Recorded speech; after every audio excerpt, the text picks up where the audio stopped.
Connecticut, on the corner of Whaley Avenue and Sperry Street. This Family Dollar store is located at 81 Whaley Avenue.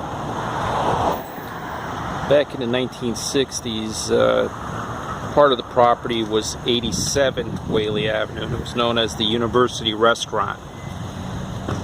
University Restaurant was a notorious mob hangout, I think from the 50s all the way into the early 70s. All sorts of gangsters used to come over here, do their deals and rackets and whatnot, and go about their merry ways. Anyway, there's a little update on New Haven.